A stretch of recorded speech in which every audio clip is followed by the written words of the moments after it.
તો અંધ અપંગની વાત કરો છો તો એ તો એના કર્મ ન હોય તો આપણે ઈશ્વરના કર્મમાં બાધારૂપ ના બન્યા શકાય. કઈ પણ કરીએ તો એના કર્મથી એવું એવું થયું હોય ને. હા, હવે આમાં એક વિચાર એવો છે કે એના કર્મથી થયું હોય એ આપણને તો આપણું અનુમાન છે કે એવું વાસ્તવમાં છે કે એનું કોઈ કર્મ હોય જ તો જ એવું થાય, એવું જ કહે છે, બરાબર. પણ એના કર્મથી એવું થાય ત્યારે મારો રોલ શું? બરાબર કે ભાઈ મારો રોલ શું? એમ તો આપણને કેન્સર થઈ આપણા જ કર્મ જ થાય, પણ વેદ એવું કહે કે ભાઈ તમને તમારા કર્મ જ થાય, એમાં હું શું કામ તમને ત્રિફલા આપું? બરાબર કે જે પણ થાય છે એ બધું કર્મથી થાય, પણ ત્યારે એવું વિચારવાનું છે, નકર આની સાઈડ ઇફેક્ટ થાય. ઘણા લોકો એવું કહે કે એટલે જ અમે કાંઈ નથી કરતા, કે આ નાશ જ થવાનો છે અંતે. તો આપણને લાગે કે આ તો આ વશિષ્ઠથી પણ આગળ વધી ગયો ટૂંકમાં, કે આ હેરાન થાય છે અહીંયા. બરાબર, ઘણા લોકો એમ કે હમણાં 2030માં પ્રલય આવવાનો છે એટલે અમે કાંઈ નથી કરતા, બેસી ગયા છીએ. એમ એ રાહ જોવે છે પ્રલયની, બરાબર. અને કેટલાક લોકો રાહ જોવે છે ભગવાન આવીને બધું કરી દેશે, કે અવતાર લેશે ને હવે અમે એવું કરીને તો ભગવાનના કામમાં બાધા, કેમ કે હું કરીશ તો અવતાર નહીં આવે પાછો, કેમ કે જો ઓલો જ પતાવી દેતો હોય મારો માણા કામ, તો હું કામ જાઉં ત્યાં? એટલે અમારે બોલાવા છે એટલે એમ કાંઈ નહીં. હવે આ વસ્તુ આપણને ઘણી વાર લાગે કે એમાં તો કેવું, એટલે એક વ્યવસ્થા એવી છે કે એને જે થાય છે એ કર્મથી થાય છે. એ કર્મથી થતું હોવા છતાં પણ મારી ઉત્ક્રાંતિ ક્યારે છે? કે મારી ઉત્ક્રાંતિ ત્યારે છે કે જ્યારે એમાં મારું પ્રદાન શું? મને એવું કેમ નહીં થાય? પહેલું વસ્તુ કે એ દુઃખી છે એવું પહેલી જ વસ્તુ મનુષ્યનું મને એવું માને હું નહીં હોઉં એમ, એટલે મને નહીં થાય. તો શું કરવાનું છે? તો કે તદ પ્રારૂપ મારે કર્મ કરવાનું છે. તો એની ઉપર ઉપકારની ભાવના, એટલે ઋષિ જ્ઞાની હોવા છતાં જડ નથી, વૈજ્ઞાનિક છે ને એ જડ છે. જોજો તમે, એ ગુસ્સે થવા વાળો છે, મોટા ભાગના ચેઇન સ્મોકર છે. જો બરાબર, ઋષિ શું કરે છે કે જ્ઞાન એની સંવેદનાને સંકુચિત નથી કરતું, એની સંવેદનાને વિસ્તાર આપે છે. એટલે એ ઋષિ છે એ જ્ઞાની થાય છે, એ ભાવને મારી નથી નાખતો. ભાવના કબર ઉપર, ઇમોશનના કબર ઉપર એ જ્ઞાની નથી બનતો, એ ઇમોશનના વિસ્તારથી જ્ઞાની બને છે. એટલે એ એવું વિચારે છે કે જો એને દુઃખ છે તો એનું કર્મ ચોક્કસ છે, પણ મારી જવાબદારી, મારો રોલ શું છે?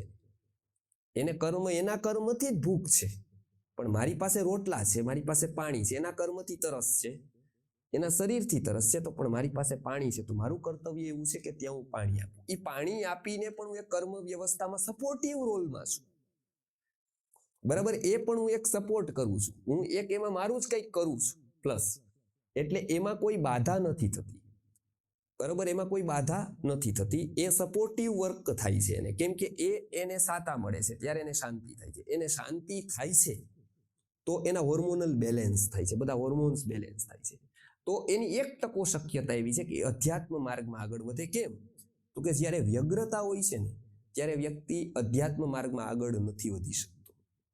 દુઃખી વ્યક્તિ કથામાં આવે ખરો, અહીંયા આવે ખરો, દુઃખી વ્યક્તિ અધ્યાત્મમાં આગળ ન વધી શકે, કેમ કે સ્ટ્રક્ચર ત્યારે એવું નથી. જોજો, આપણે દાઢ દુખતો હોય તો ગીતામાં ન અવાય એવો નિયમ નથી, પણ દાઢ દુખતી હોય તો આપણને ગીતા ખબર ન પડે એટલી જ સાચી વાત છે, કેમ કે યાદ કૃષ્ણ નો આવે, ડેન્ટિસ્ટ જ આવે કે હમણાં ક્યારે આ પૂરું થાય ને ક્યારે જલ્દી ડોક્ટર વયા નહીં ગયા હોય ને કરે, પાછો હવે બંધ થઈ ગયો હશે તો ખોલાવવું પડશે, કેમ કે આપણો જીવ અહીંયા ન હોય, અહીંયા જ હોય.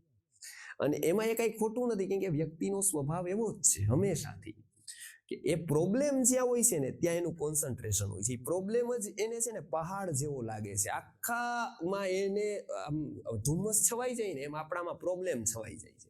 હોય આટલો જ, જોયું છે એ આપે, હોય આટલો જ, બીજે દિવસે પૂરું થવાનું હોય, બરોબર. પણ અત્યારે તો આપણને શું લાગે, એક્સરે કરો તો એ જ આવે આખો, કે આ વ્યક્તિ આખો જ એમાં ઢકાઈ ગયો છે. આપણે એમ કંઈક હમણાં સગાઈની એટલી બધી તૈયારી છે, ગીતા હમણાં પૂરું થઈ ગયું, 15 દિવસ મૂકી દીધી છે, પણ સગાઈની તૈયારી કોઈ 15 દિવસ થોડી હોય, 2 મહિના થોડી હોય, એમાં શું તૈયારી કરવાની છે?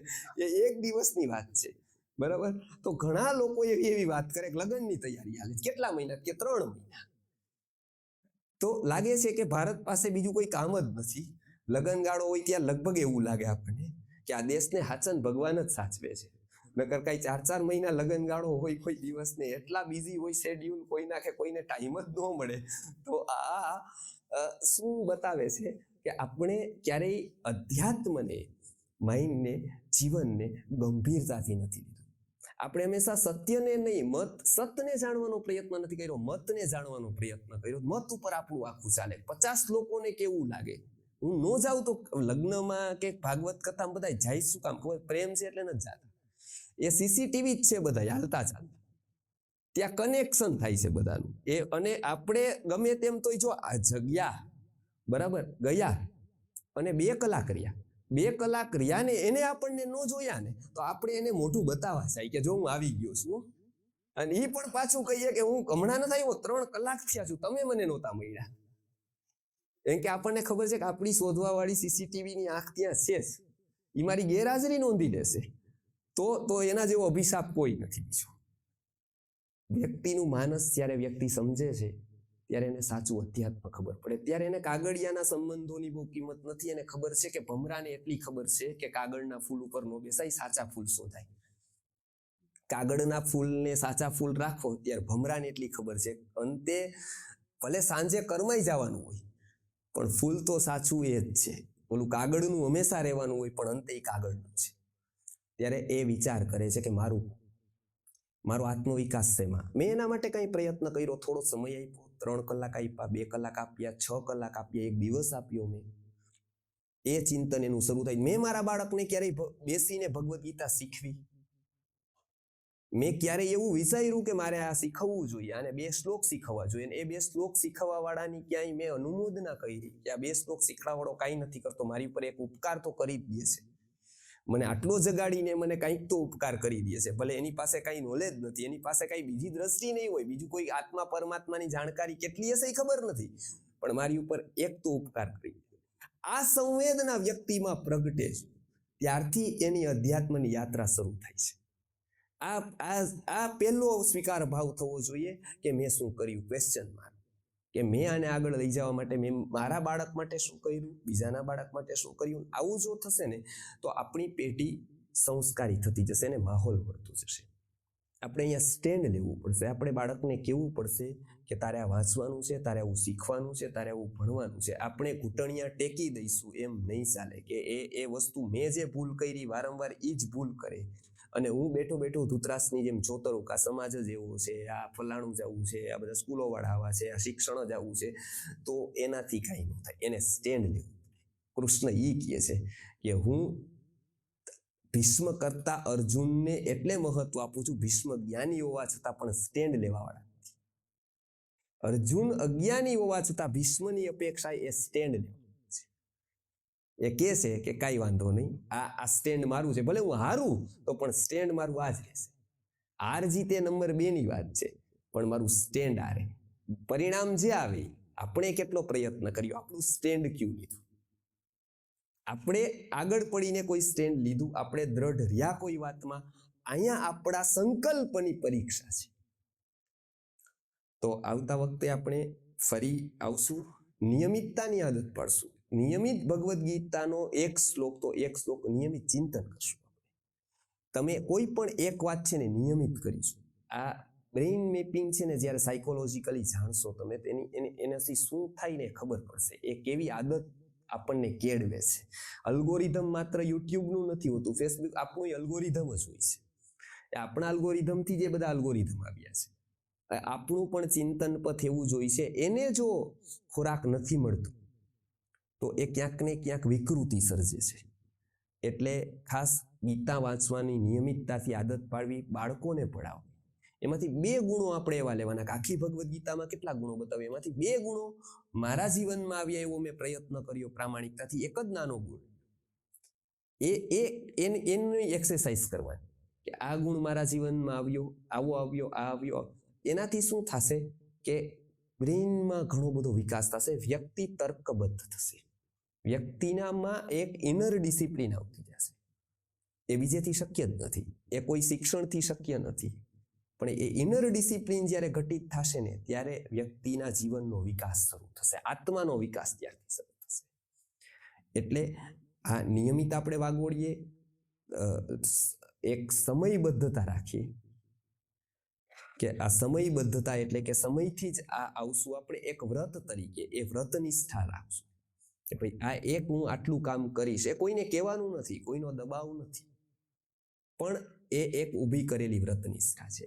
એટલે અમે બાળકોને એ જ હંમેશા શીખવાડીએ છીએ ગુરુકુલમાં કે કોઈ એને જોતું નથી, કોઈ એ મોડો ઉઠે તો કઈ એને દંડો લઈને મારવા અમે નથી જતા, પણ એને ફીલ કરાવી દઈ છે કે એનો ગિલ્ટી કોન્શિયન્સ એટલો મજબૂત હોય છે. લોકો કહે કે તમે મોડો ઉઠે શું સજા, તો મોડો ઉઠે ને સજા કરવી પડે ને તો એને ગુરુકુલ નો કહેવાય, તો એને જેલ કહેવાય. કે કોઈ મોડો ઉઠે ને એને સજા કરવી પડે, કોઈ લાકડી લીનો, અને પછી વહેલો ઉઠે તો એના વહેલા ઉઠવામાં કાંઈ માલ નહીં, 12 વર્ષ સુધી ઉઠે તો એમાં શું. પણ એ મોડો ઉઠે ને તેથી એને પોતાને એવું થાય કે મેં કંઈક મિસ કરી દીધું, મારી પાસે કંઈક એવું હતું કે મેં મિસ કર્યું. એને જે ગિલ્ટી કોન્શિયન્સ ડેવલપ કરીએ ને એ જિંદગીભર એની સાથે રહીએ. ત્યારે કોઈ જોવા વાળું નથી, પણ એની સાથે ગિલ્ટી કોન્શિયન્સ આપી દેવામાં આવે, એ જ સાચું એનું શિક્ષણ થઈ ગયું. એટલે આવું શિક્ષણ આપણે ઘરે પણ શરૂ કરીએ કે જેથી આપણા બાળકો જિદ્દી, ઉત્સાહવાળા અને બીજા ન થઈને રાષ્ટ્રને કંઈક ઉત્તમ સંતતિ પ્રાપ્ત થાય. અત્યારે રાષ્ટ્રને ખાસ સંસ્કારી સંતતિની જરૂર છે. અત્યારે સમજવાળી વ્યક્તિની જરૂર છે. સંપત્તિવાળો વ્યક્તિ નહીં હોય તો ચાલશે. અત્યારે ખાસ રાષ્ટ્રને સમજની જરૂર છે, સમજવાળા માણસોની જરૂર છે. અને હવે આપણને ખબર પડે છે કે સમજની કિંમત કેટલી. એક સમજુ વ્યક્તિ તમારા જીવનમાં આવે, અસાધારણ પરિવર્તન તમારા જીવનમાં સર્જાય છે. અને એક અણસમજુ આરે તમારો પનારો એટલે ઘણું બધું તમારું રફે દફે થઈ જાય. આ એક વ્યક્તિની તાકાત છે કે આ બે વસ્તુ આ વ્યક્તિમાં જ છે. આટલું કહી અને આપણે આવતા વખતે અંતકાળના સાર રૂપે અહીંયા ભગવદ્ ગીતામાં શું કહેવામાં આવ્યું છે એ આપણે જોશું.